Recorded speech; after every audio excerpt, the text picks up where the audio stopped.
Welcome back to the Deep Dive, where we tear through stacks of research, identify the core theories, and pull out the absolute nuggets of must-know insight. Today, we're taking a deep dive into something that impacts, well, pretty much everyone who's ever tried to learn a new language: the evolution of second and foreign language teaching methods. Right. And if you've ever struggled through high school French or you're trying to pick up Spanish now, this is really your shortcut to understanding why those classes were structured the way they were. Exactly. We're not just looking at what grammar to teach, but the philosophical shifts in how we believe the human brain even learns language. Our mission is to trace that journey from these really rigid, old-school rules to modern principles that are all about the student. And to do that, we need a map. The sources, especially Richards and Rogers, give us a great one. They call it the hierarchy of language teaching. It's like a 3-level framework that guides everything. Okay, so what's at the very top? The big idea. That's the approach. This is the highest level. It's the fundamental, almost philosophical belief about what language is and how we learn it. For instance, a core belief might be language is learned by forming habits. That's the theory. The why. Precisely. And that why dictates the second level, which is the method. The method is the overall plan, the set of steps you use in the classroom to put that theory into practice. So if your approach is habit formation, Then your method might be something like the audiolingual method, which is all about drills and memorization, which then leads to the third level, the technique. which is the actual day-to-day activity. Yep, the specific thing you do on a Tuesday morning, like repeating a phrase, "the cat is on the mat," over and over again. The technique serves the method, which is built on the approach. Okay, let's unpack this. So before we even get to the methods, the sources say they're all built on just 3 fundamental views of what language even is. That's the key. Get these 3, and the rest makes sense. The oldest one is the structural view. This sees language as a system of parts: grammar rules, vocabulary lists, sounds. Like taking apart an engine to see how it works. Exactly. The focus is on mastering the parts. And this view, it leads directly to those old, traditional, very teacher-centered methods. Okay, so that's view number 1. Then comes the first big shift, the functional view. This moves away from the parts and focuses on what language does. It's a tool for performing tasks, apologizing, persuading, asking for directions. So it's not about if the grammar is perfect, but if you successfully got the direction. You got it. Meaning becomes more important than perfect form. And the third view, which is very modern, is the interactional view. This sees language as a tool for social connection, for creating meaning with other people. So it's about two-way communication. Right. Authentic conversation. And that interactional view is what underpins our most current teaching approaches. So let's follow that first thread, the structural view. That takes us to the traditional teacher as king methods. And the big one, the one most people unfortunately remember, is the grammar translation method, GTM. Oh, yeah. The goal here was not conversation at all. It was about reading classical literature and, becoming a master of grammar rules. The techniques were brutal, memorizing huge vocabulary lists, translating dense texts back and forth. Speaking was barely even on the radar. And the teacher. The teacher was the absolute authority. They had the answers, they gave you the rules, and you were tested on how well you could recite them. It was a very passive, intellectual exercise for the student. Sounds kind of miserable. But then came this huge reaction, right? Especially around World War II, when there was a sudden need for people who could actually speak other languages. A massive reaction. This is where we get the audiolingual method, or ALM. It was still based on that structural view. But it was mixed with this new psychological idea of behaviorism, that learning is just habit formation. So out with the books, in with the drills. Completely. The goal was automaticity. You'd repeat dialogues and patterns over and over until the correct response was just a reflex. And crucially, there was often no grammar explanation. You just had to absorb the pattern through imitation. The teacher then wasn't an authority on rules, but a model of perfect speech. A perfect model to be mimicked. But what's fascinating here is where ALM just completely broke down. Students got amazing at the drills in class. They could mimic perfectly. But then they'd walk outside. And they couldn't create a new sentence to save their lives. They had no generative capacity. You could teach a parrot with ALM, but you couldn't teach a person to actually communicate. It was a dead end. So we went from passive reading to just rote imitation. This brings us to a really important bridge, right? The direct method. Yes, this was a huge step. The goal here was to get students thinking directly in the target language. And the main rule was no native language allowed in the classroom. None. How did they do that? With visuals. Real-world objects. They called it realia pictures, gestures. The teacher became more of a guide, leading the whole experience in the target language. It was a step toward the learner, but the teacher was still doing most of the work. And that's when things get really interesting, because then we get the humanistic methods. This is where psychology crashes the party. It really does. This is the moment pedagogy realized, wait a minute, students have feelings, they have anxiety, they're not just brains we're programming. These methods became radically learner-centered. Let's talk about a few of them. They're pretty wild. They are. First, you've got total physical response, or TPR. The idea here was to build comprehension before you ever force someone to speak. So it's about listening. All about listening. The technique is simple. The teacher gives commands, and the learners respond with physical actions. Stand up, walk to the door, pick up the blue book. It lowers the anxiety of having to speak.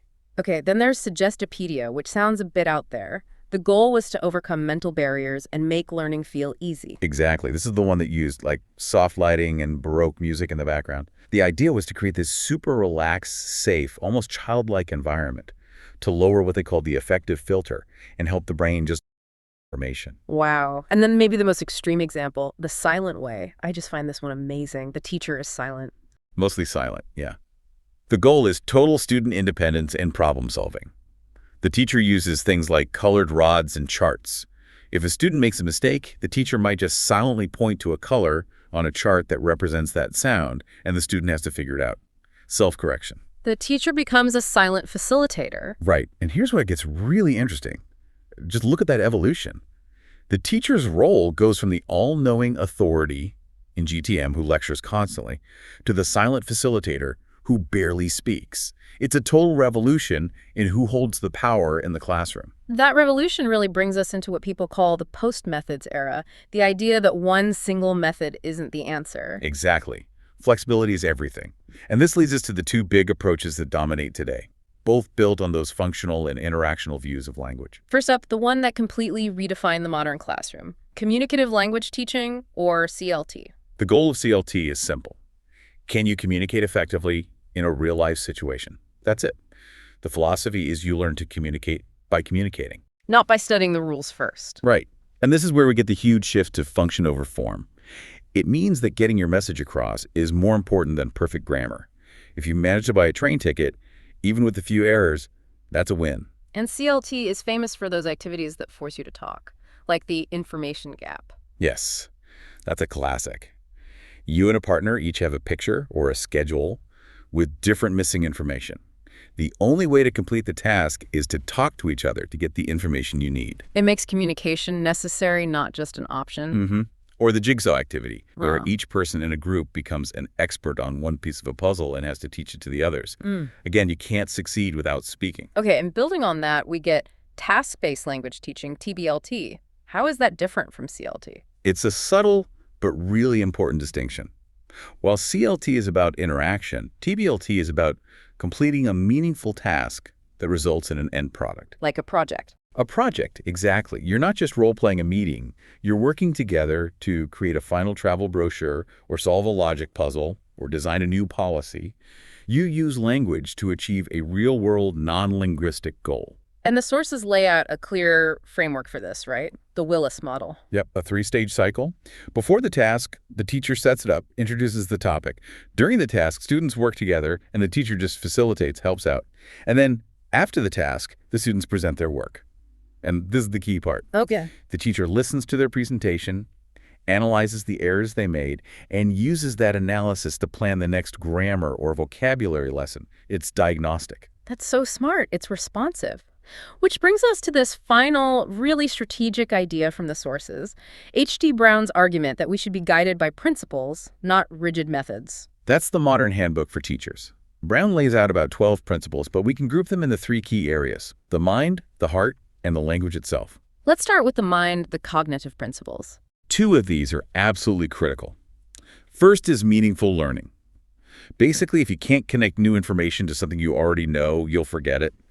Learning has to be relevant. Second is automaticity. Getting it to be effortless. Exactly. It's moving from consciously thinking, okay, I need to use the past tense here, to the point where the correct form just flows out. It's practice until it becomes an unconscious skill. Okay, then the effective principles. This is about emotion. All about the student's inner state. A teacher has to foster self-confidence and encourage risk-taking.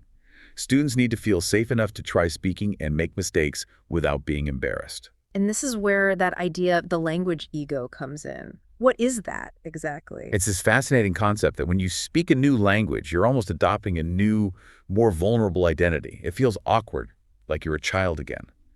A good teacher has to be sensitive to that vulnerability. That makes so much sense. And finally, the linguistic principles, which is about the language structure. The big one here is the native language effect. Your first language is always in the background. Sometimes it helps you. That's positive transfer, like when a word is similar. But often it hinders you, causing errors. That's negative transfer. So your native language can create bad habits in the new one. Yes, and understanding where that's happening is crucial. The ultimate goal of all these principles put together is what we call communicative competence. Knowing the rules, yes, but also knowing how to use them effectively and appropriately in social situations. So Brown's final prescription for a teacher is a cycle. Diagnosis of the student's needs, treatment using whatever techniques work, and assessment based on actual performance. If we connect this to the bigger picture, it explains why a great modern classroom isn't just one method. The teacher is more like a doctor or an orchestrator, pulling a drill from ALM for automaticity, then a project from TBLT for communication, all to serve the learner's cognitive and emotional needs. So, to summarize our journey, we moved from focusing only on the structure of language in GTM to the purpose of it in CLT, and then we finally arrived at this realization that the learner's own mind and emotions are the real classroom. So what does this all mean for you? It means your success as a learner probably hinges more on things like your willingness to take risks, to embrace that risk-taking, and to be kind to your own language ego than it does on memorizing every single grammar rule. And we'll leave you with a final thought to mull over, based on that native language effect principle. Take a moment and think about the language you're learning. Can you pinpoint one specific feature, a sound, a grammar rule, word order from your native language that you suspect is causing negative transfer, a consistent error in your new language? Yeah, what's tripping you up? Because just identifying that friction, understanding that cognitive clash, is the first and most powerful step toward fixing it. You probably know more about your own learning process than you think. Knowledge is the ultimate tool. Now go take the deep dive yourself. We'll see you next time.